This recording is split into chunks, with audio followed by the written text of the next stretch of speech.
Hakeem Jeffries ended up picking a fight he definitely wasn't prepared for. And honestly, the way things unfolded afterward made it clear he chose the wrong opponent. Take a look at what happened. And then you got Karoline Leavitt, who's sick, she's out of control.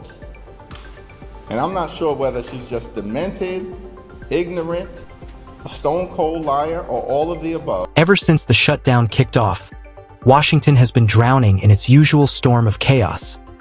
Loud arguments, dramatic finger-pointing, and everyone blaming everyone else. But Karoline Leavitt isn't the type to sit quietly on the sidelines. When she finally responded, her words didn't just make a point. They landed with the force of a political earthquake. It was the kind of moment that instantly changed the tone of the entire debate. Hakeem Jeffries should stop calling me names. He should stop trying to fight my boss, President Trump, and he should go back to doing what he was elected to do, the business of the American people in Congress, and encourage Senate Democrats to open the government. And that's exactly why we're breaking everything down today.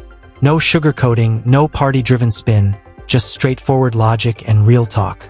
If you're the kind of person who prefers honest analysis over emotional theatrics, make sure you hit that subscribe button. Now let's dive straight into the heart of the issue. Illegal aliens and violent criminals. That is who the Democrat Party is catering to, not the Trump administration and not the White House and not the Republican Party, who is standing up for law-abiding Americans, not just across the country, but around the world. Now, these comments prompted this unhinged meltdown from the House Minority Leader, Hakeem Jeffries. Take a look. You got Karoline Leavitt, who's sick, she's out of control. And I'm not sure whether she's just demented, ignorant, a stone-cold liar, or all of the above. But the notion that an official White House spokesperson would say that the Democratic Party consists of terrorists, violent criminals, and undocumented immigrants, this makes no sense. That this is what the American people are getting from the Trump administration in the middle of a shutdown. Here's something we need to get out of the way immediately. Broad generalizations like this should never slide. We called out Hillary when she branded half the nation a basket of deplorables. We did the same thing when Biden referred to Trump supporters as garbage. This situation, no different at all. Tensions are already sky high, and the stakes couldn't be heavier. But labeling 44.1 million registered Democrats as terrorists, illegals, or violent offenders helps absolutely no one. If this were an election year, that kind of rhetoric could have blown up in the GOP's face overnight. And coming from the administration's chief spokesperson, it's not just sloppy, it's reckless. To be fair, Hakeem's comeback wasn't exactly a model of restraint either. Even with real political violence happening in the world, dragging the press secretary into the shutdown drama while throwing around insults doesn't add up. Karoline later joined Hannity to clarify her stance. So here's what she actually had to say. I just have a funny feeling you might want to respond to all of this. I sure would, Sean, and thank you for giving me the opportunity to do so. Look, Hakeem Jeffries is simply lashing out because he knows that I am telling the truth about the modern-day Democrat Party. When it comes to illegal aliens, the American people know the truth about that. The Democrats allowed them to flood our country. Why? Because they view that constituency as their future voters. And when it comes to violent criminals, look at what the Democrats support in terms of crime. Soft on crime policies like cashless bail, like letting violent criminals out back into the streets so they can recommit violent offenses against law-abiding American citizens. See? That wasn't difficult. Karoline redirected the conversation away from emotional name-calling and back toward policy, the way political discussions should always go. To be fair, Jeffries did support the campus protests, but he also stated clearly that they must never cross into threatening behavior, anti-Semitism, or racism. Ironically, that balanced position earned him criticism from some of the same activists he was defending. Still, Karoline's core criticism stands strong. It was the Biden administration that allowed the border crisis to spiral, and many of the criminal justice reforms championed by Democrats have arguably created more problems than they solved. And Karoline wasn't finished.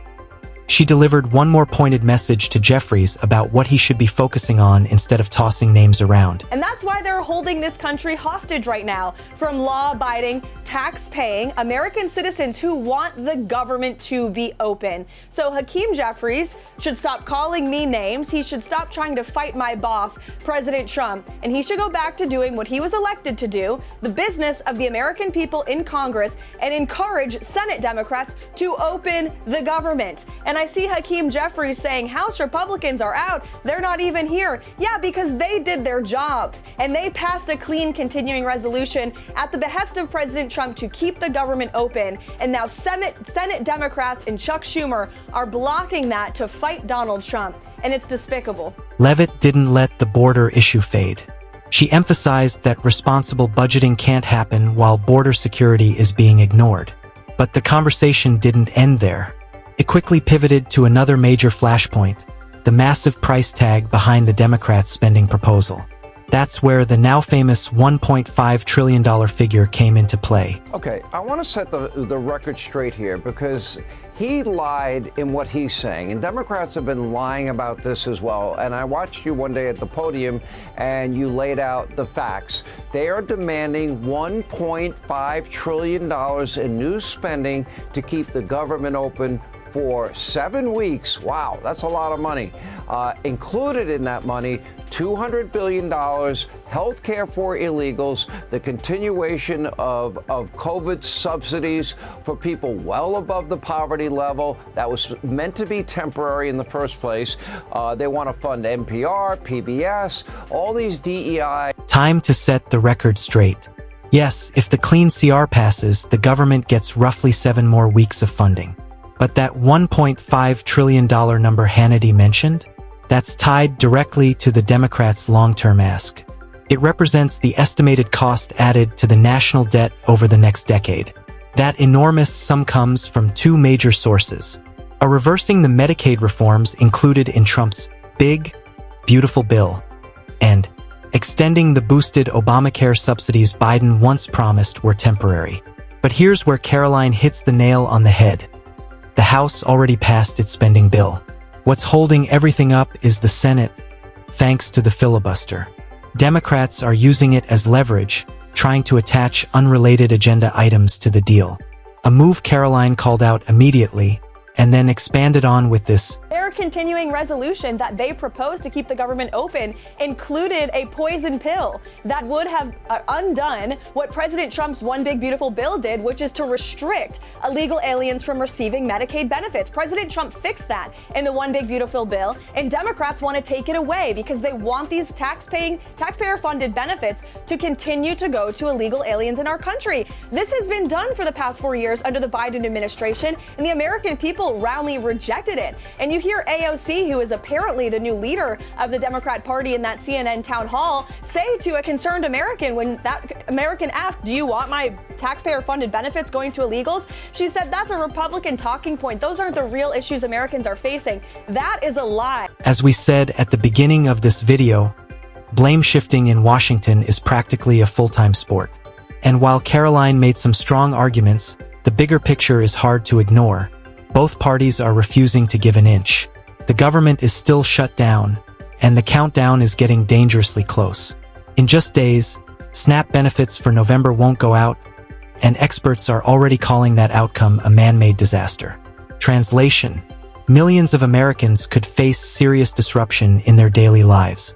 So what do you think? Drop your thoughts below. Don't forget to like the video, hit subscribe, and as always, keep thinking. If you enjoyed it, hit the like button and subscribe for more content like this. Thanks for watching, and I'll see you in the next.